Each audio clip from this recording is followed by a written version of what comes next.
ঘরের মাঠে সাউথ আফ্রিকার বিপক্ষে শেষ টেস্ট খেলতে চান অলরাউন্ডার সাকিব আল হাসান। খেলা শেষে যুক্তরাষ্ট্রে পরিবারের কাছে ফিরতেও চান তিনি। কিন্তু যুব ক্রীড়া উপদেষ্টা জানিয়েছেন, খেলোয়াড় সাকিবের নিরাপত্তা দেওয়া হবে, তবে রাজনীতিবিদ হিসেবে নিরাপত্তার বিষয়টা তার নিজের। বয়স ৩৭ হলেও সাকিব আল হাসান এখনও দিব্যি খেলে যাচ্ছেন বাংলাদেশ দলে। তবে সবকিছুরই তো একটা শেষ থাকে। হয়তো শেষের কবিতার শেষ পাতায় চলে এসেছেন বিশ্বসেরা অলরাউন্ডার।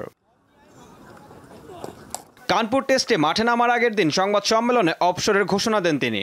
সাউথ আফ্রিকার বিপক্ষে শেরেবাংলা জাতীয় ক্রিকেট স্টেডিয়ামের মাঠ থেকে টেস্ট ক্রিকেটকে বিদায় জানাতে আগ্রহী মিস্টার 75। একটি হত্যা মামলায় আসামি করায় তিনি দেশে ফিরে নিরাপত্তা দেওয়ার অনুরোধ জানান। তার এই বক্তব্যের পর থেকে মিডিয়া পাড়ায় চলছে তোলপাড়।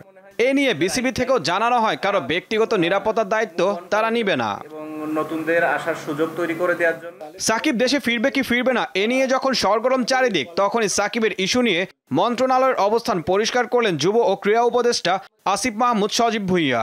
খেলোয়াড় হিসেবে আমাদের একজন খেলোয়াড়কে যতটুকু নিরাপত্তা আমাদের দেওয়ার দায়িত্ব সেটা অবশ্যই আমরা দিব।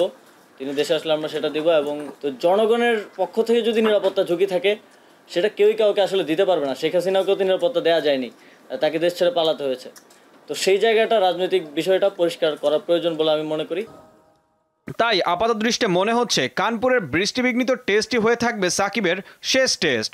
ঘরের মাঠে শেষ টেস্ট খেলার ইচ্ছা তার পূরণ নাও হতে পারে। ঈশান হাসান, দীপ্ত স্পোর্টস।